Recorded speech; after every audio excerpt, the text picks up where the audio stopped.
सेठी गाइछ आलिया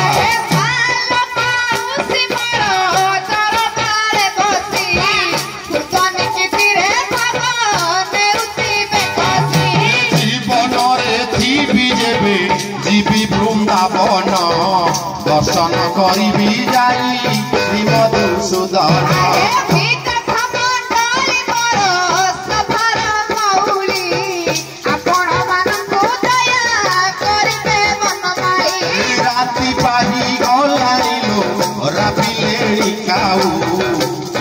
तो जाई छिलो मोनिया रबो अरे सुनी बे सुजान मोर तेई करी करता विषय वस्तु रे एते पळाइला मन घर माउसियालो से घर तू गला मझी घर माउसी रे कपाट किळिला लक्ष्य कर मोर विदग्ध मंडली मोर सज्जन समाज आपण मानक निकट रे सर्वप्रथम कहबा पाए जिबी एक पुराण माध्यमिक कथा आगे रामायण युद्धर अवसान घटिछि अयोध्या कटकर राजपदर अभिषिक्त सेही मर्यादा पुरुषोत्तम रामचंद्र आज प्रभु रामचंद्र मनर चिंता करूछथि जे किंपाई रघुवंश तिष्ठिप देवस्व विराज राम वंश मोर तेणु प्रभु रामचंद्र आज मनर विचार करूछथि कोन विचार कले समुद्र सेतुबंध तैयारी कली लंका कटक को जाई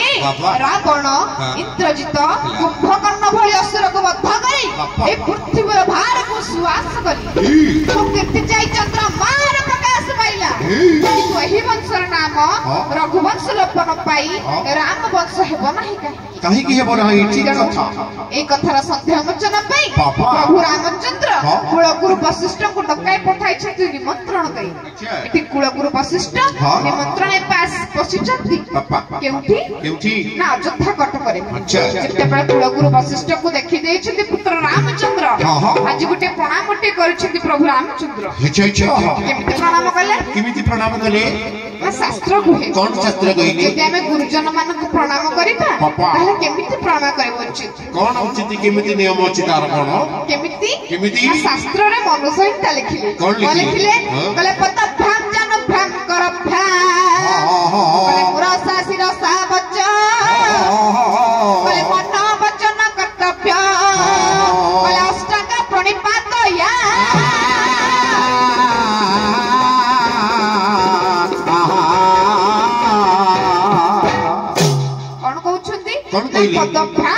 जेतेबेला हमें गुरुदेव को देखिबा बा गुरुजन मान को देखिबा प्रथमे पाद दुइट को जोड़बा कहले जानू भ्राम जितेरे लागे जानू को लागे जंघ आपण पाद दुइट को एपरि जोड़िबे जेमिति आपणकर जानू बोलंत जंघ दुइट स्पर्श करूथिबो बा दृश्यमान हेउनथिबो आगे तृतीय रहला कर भ्राम कर बोलंत आगे हाथ दुइट को एपरि जोड़िबा जेमिति आपण मानकर पक्ष बोलंत कहणे दुइट को स्पर्श करूथिबो कहले मोर सासी रसा बच्चा मस्तिष्क को नुआई मन को पाद निवेश करी 8 लक्षण रे गुरुदेव को साष्टांग प्रणिपात करिवो अच्छा इते सिना पुओ पिला माने साष्टांग प्रणिपात करिवे झियो पिला माने किमिति प्रणाम करिवे नारी माने साष्टांग प्रणिपात करिवे नाही काहे की करिवे नाही कारण गीतारे व्यास कलम कले कोन कहिबे कहले ब्रह्म रक्त ब्रह्म गता कहले नारी ना कुच मंडला कहले संख प्रदीप गट्टी सूत्र अरे न सदा वसुंधरा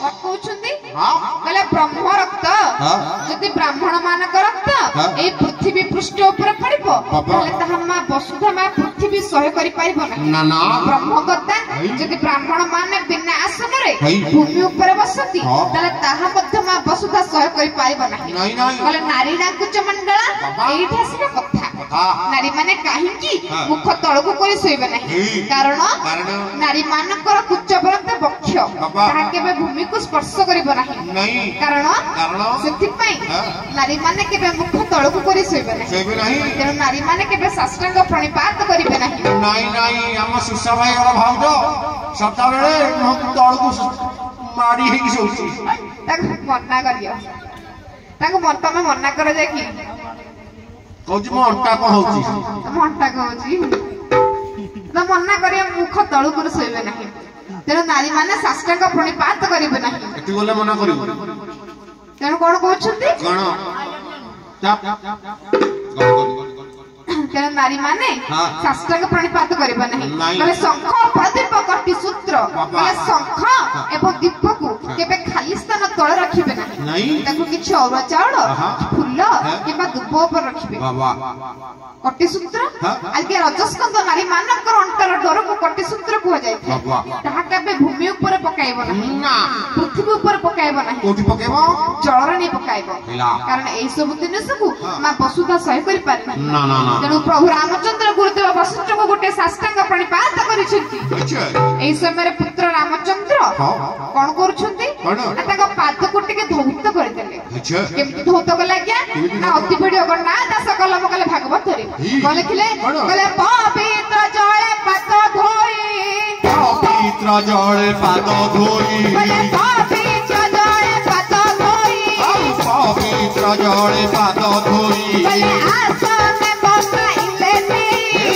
ଆସନେ ବସାଇଲେନି ମନ ନିର୍ମଳ ଜଳ ସେହି ଉଦ୍ଧବ ଗଙ୍ଗା ଜଳ ସେହି ଆରେ ଉଦ୍ଧବ ଗଙ୍ଗା ଜଳ ସେହି ଉଦ୍ଧବ ଗଙ୍ଗା ଜଳ ସେହି ନା ପବିତ୍ର ଜଳରେ ଆମେ ଗୁରୁଦେବଙ୍କ ପାଦ ଧୋଇବା ଏଠି କିଏ କହିଲେ ନା ଅତି ଭିଡ ଜଗନ୍ନାଥ ଦାସ କଲମ କଲେ ଭାଗବତରେ କହିଲେ ପବିତ୍ର ଜଳରେ ପାଦ ଧୋଇବା ଆଜ୍ଞା ଆମେ ପ୍ରଥମେ ଜାଣିବା ଆବଶ୍ୟକ ଯେ ପବିତ୍ର ଜଳ ଆମେ କାହାକୁ କହିବା ପବିତ୍ର ଜଳ ଆମେ କାହାକୁ କହିବା ଡିଷ୍ଟିଲ୍ ୱାଟର ସେଇଟା କଣ ସେ ନିର୍ମଳିଆ ପାଣି ନଡ଼ିଆ ପାଣିରେ ଧୋଇବୁ ନାଇଁ ସେରା ହବନି କାହିଁ ହବନି ପବିତ୍ର ଜଳ ସେ ନୁହଁ ଆଉ କଣ ବ୍ଲେଣ୍ଡର ସ୍ପ୍ରାଇଟ୍ ପବିତ୍ର ଜଳ ମଦ ମଦ ତୁ ତ କିଛି ଜାଣିଲୁନି ସିଏ ହଉଛି ପବିତ୍ର ଜଳ ସେଇଟା କେମିତି ପବିତ୍ର ଜଳ ହେଲା ସେ କେମିତି ହେଲା ଇଏ କହିଲା ନଡ଼ିଆ ଟା 40 ଟଙ୍କାରେ ମିଳୁଛି ସେଇଟା ହଉଛି 250 ଟଙ୍କା ତା ଦାମ ଓ ତମେ ତାହେଲେ କ୍ୱାଣ୍ଟିଟି ଦେଖୁନ କ୍ୱାଲିଟି ଦେଖୁନ କ୍ୱାଲିଟି ଦରକାର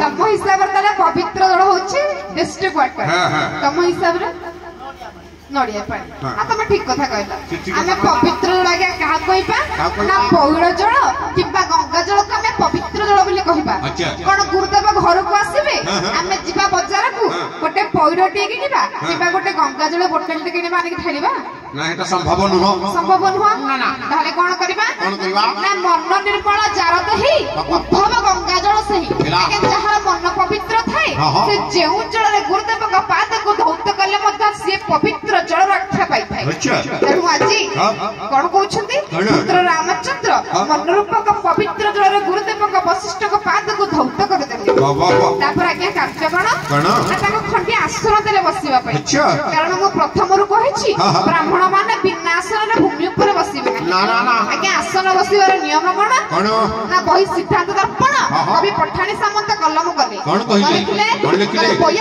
କାର୍ଯ୍ୟ ସିଦ୍ଧି ପବତି ମୁଗ ମତ ଚର୍ମଣେ ଜ୍ଞାନ ସିଦ୍ଧି ନିରୋଗ ତାଳ ପ୍ରଭତି ବିମଳେ କମଳେ ଦୁଃଖ ମୋକ୍ଷ ବିତ୍ତମ ବିଚିତ୍ର କୃମି ଭବ ବସନେ ଚାଷନେ ପୁଷ୍ଠରିଷ୍ଠା ଦୌର୍ଭାଗ୍ୟ ଦ୍ୱାରା ବେଶ୍ୟା ଭୂମି ସୁଖ ନତେ ପ୍ରସ୍ତର ବ୍ୟାଧି ଦୌତ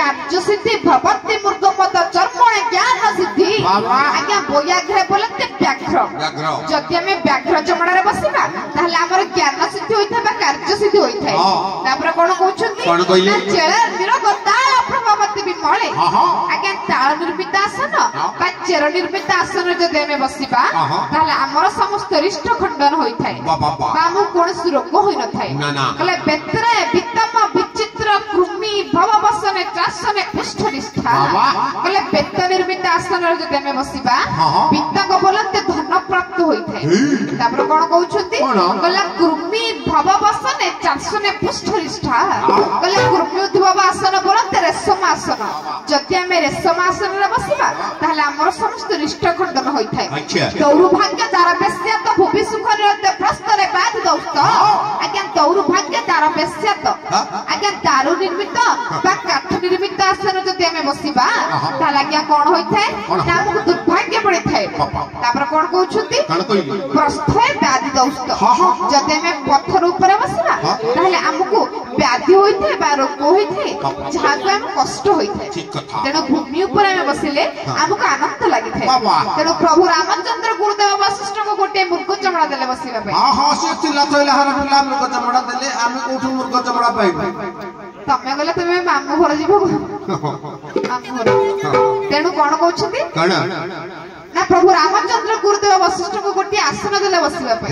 ତାପରେ ଆଜ୍ଞା କାର୍ଯ୍ୟ କଣ ଗଳାରେ ଗୋଟିଏ ପୁଷ୍ପମାଲ୍ୟଟି ଅର୍ପଣ କଲେ। ପୁଷ୍ପମାଲ୍ୟ କାହିଁକି ଦେଲେ? ଜରିମାଳାଟେ ଦେଇଥିଲେ କଣ ହେଇନଥାନ୍ତା? ନା ହେଇନଥାନ୍ତା କାରଣ ପୁଷ୍ପମାଲ୍ୟର ମହତ୍ଵ ଅଛି। କଣ ମହତ୍ଵ ଅଛି? କଣ ଲେଖିଲେ? କହିଲେ ଗୀତାରେ ବ୍ୟାସ କଲମ କଲେ। କଣ ଲେଖିଲେ? କହିଲେ ପୁଷ୍ପମଳେ ବସତେ ବ୍ରହ୍ମା କହିଲେ ପୁଷ୍ପ ମଧ୍ୟ च କେଶବ କହିଲେ ପୁଷ୍ପାଗ୍ରତୁ ମହାଦେବ ଆରେ ତଳେ ସର୍ବୋଚ୍ଚ ଦେବତା।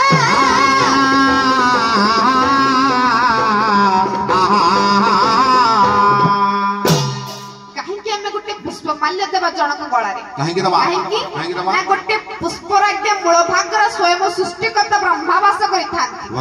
ଗୋଟେ ପୁଷ୍ପର ମଧ୍ୟ ଭାଗରେ କେଶବ ବୋଲନ୍ତେ ନାରାୟଣ ବାସ କରିଥାନ୍ତି।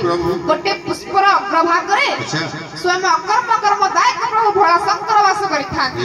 ଆଜ୍ଞା ତଳେ ସର୍ପାଞ୍ଚ ଦେବତା ତଳେ ବୋଲନ୍ତେ ଆଜ୍ଞା ପାଖୁଡା।